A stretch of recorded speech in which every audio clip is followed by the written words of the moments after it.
Hello, I'm Daniel, and I am currently in Sydney. It's been 2 weeks since my performance in Vienna, and I came here to Sydney. I performed the same piece, Cheerleader of Europe, again, and now I'm in residency to make a new work with my new collaborator. Great. Well, Yeah. thank you for accepting this remote interview that we are doing for the Metamedia Lab at Impulstanz. And I'm in Vienna, so you are in Sydney. And then, I just would like to, if you can bring a little bit of context of this piece, and it's called the Cheerleader of Europe. And No dirt, I'm sorry? no dirt, just Cheerleader of Europe. Surely. Okay, the Cheerleader of Europe. Yes. So, and then you tell us a little bit of about that piece, and we take it from there. The piece that I made, Cheerleader of Europe, was a result of spending some time in Europe over the last few years. Arriving in Europe in 2010, just when I started hearing about an economic crisis kicking off in Greece. And I started thinking about the fact that I'm Asian and finding myself in this landscape that is suddenly reflecting on many things, not just about economics, but also its politics and culture. So for me, that was a really interesting time to be in Europe, especially coming from Singapore, where it seems everything is only about money. Yeah.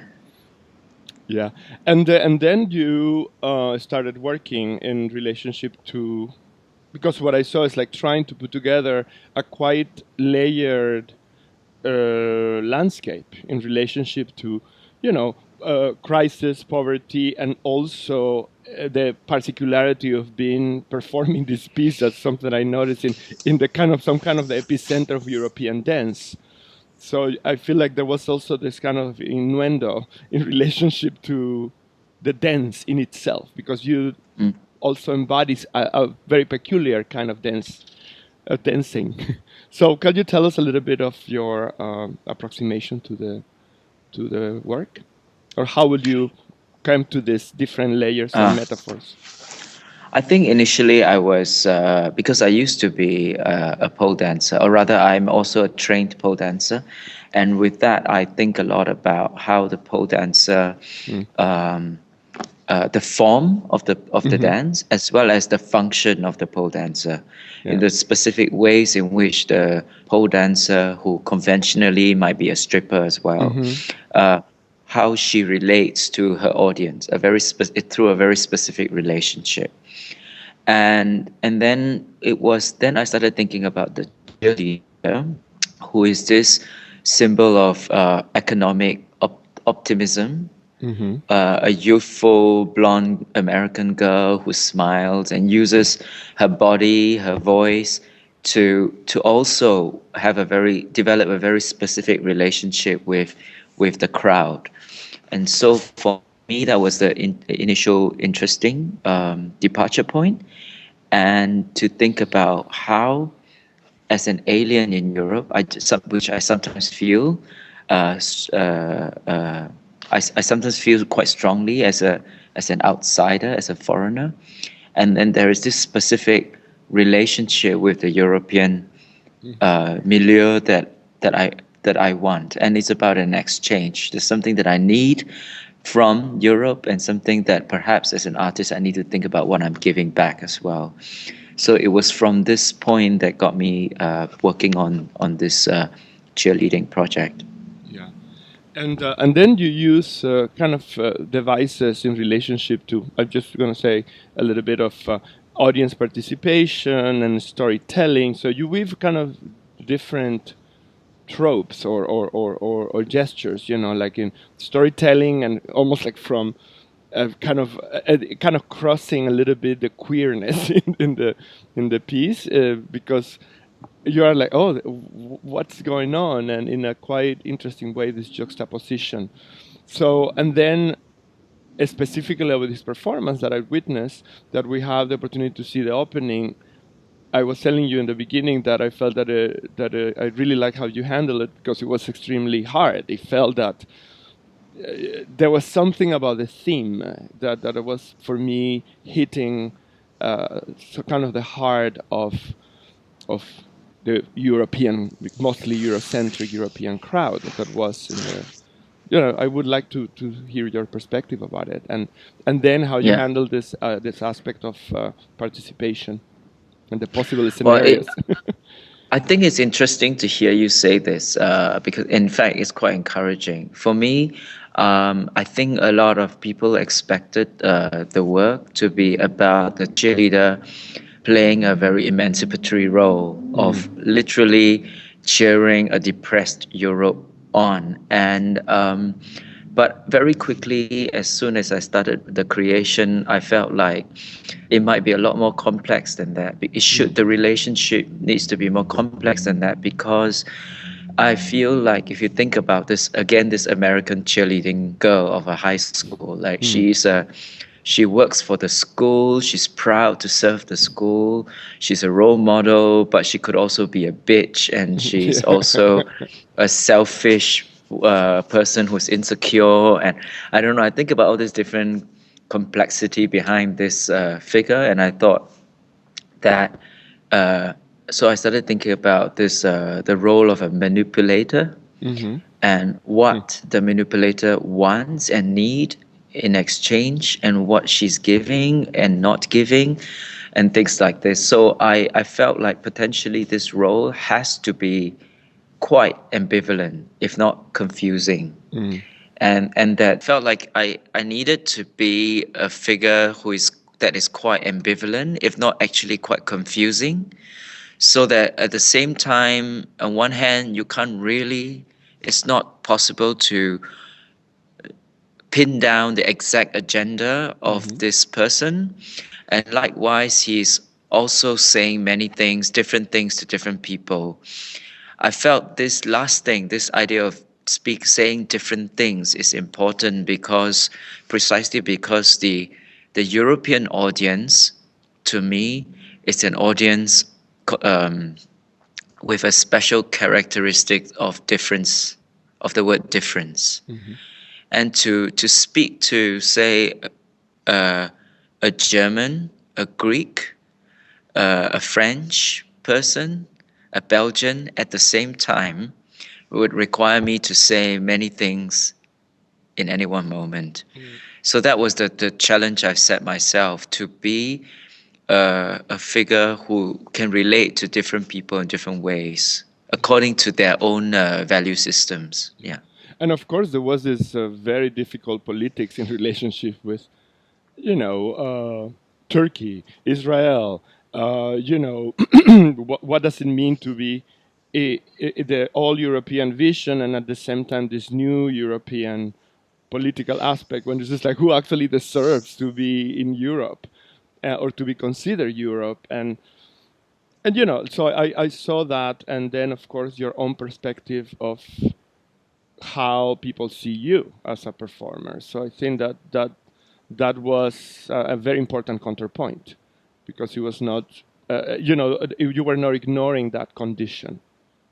So and how did you manage then to engage, and how, and at the same time to keep distance? So if you want to tell a little bit about it, because I think that I think creates a conceptual layer in the work for us, that is not just we're watching this. This is okay.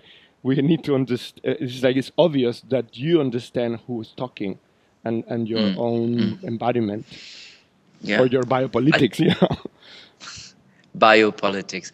I think I often say this because I noticed that usually the Asian artists or the non-white artists in the West brings with them their questions, and the work is often a representation of one's politics from home.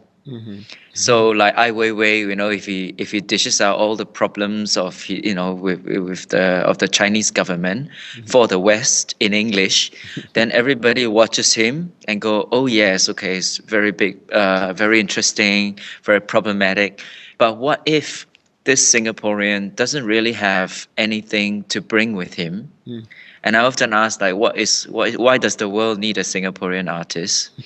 And I think that the Singaporean artist is at his best, in my opinion, when he does not represent or embody anything.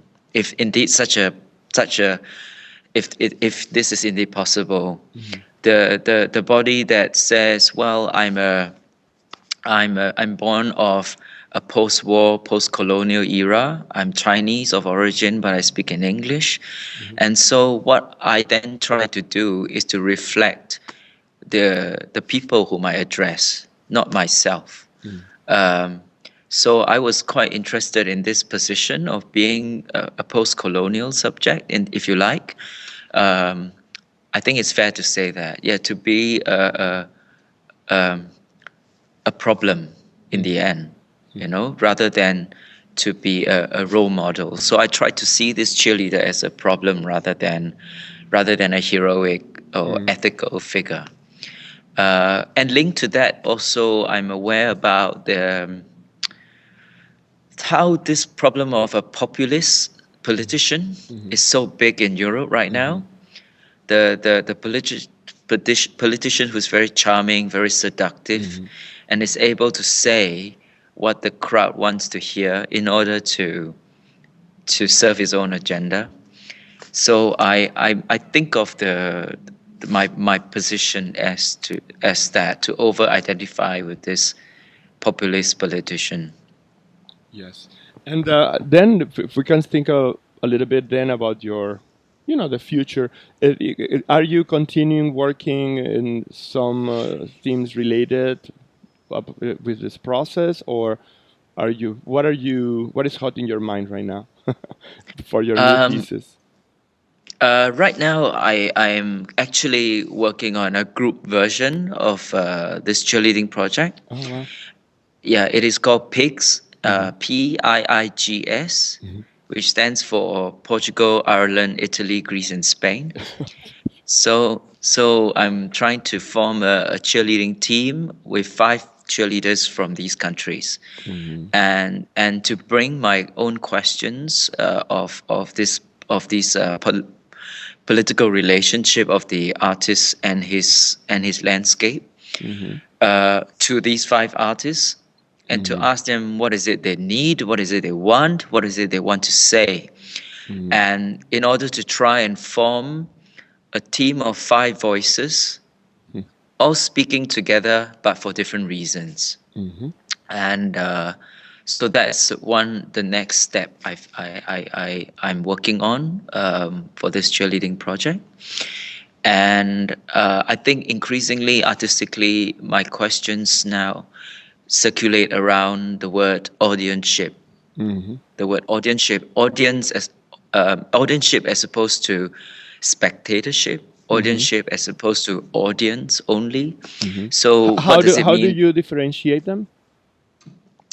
To me, the word spectatorship Hmm. deals with the condition of an individual. The filters and Hmm. the socio-cultural filters that a spectator engages with Hmm. when experiencing something or watching a performance. Hmm. But audienceship requires us to think about the conditions that bring people together, Hmm. and the kind of political repercussions of the different ways we participate and engage with one another. So Hmm. increasingly I'm very interested in this word. Yeah. Yeah. Well, thank you very much. I think that we have covered, very interesting things. Uh, and I think that, there is something about the how, I'm just curious about what influences do you consider in your work? If you feel like, okay, you come from, like you said, this really interesting, influence, or your training in pole dancing, but at the same time you sort of have this very conceptually and politicized perspective in relation to the conditions in which the performances happen. How where did this come from, or you think that perhaps it's your own situation, of course, but I'm curious about the peculiarities, the particularities.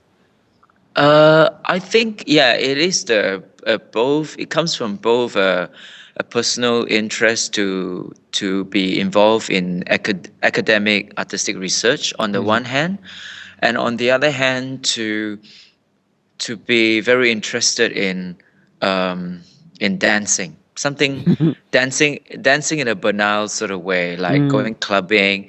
I'm interested in a lot of this street dance, Uh-huh. as opposed to dance from high art, Yeah. as opposed to ballet and contemporary dance as we know it.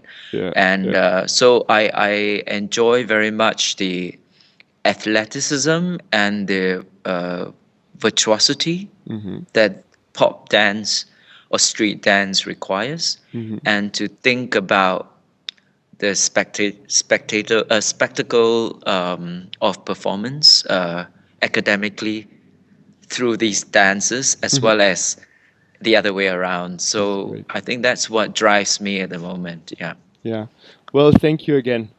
This is really great. And good luck with everything over there in Australia.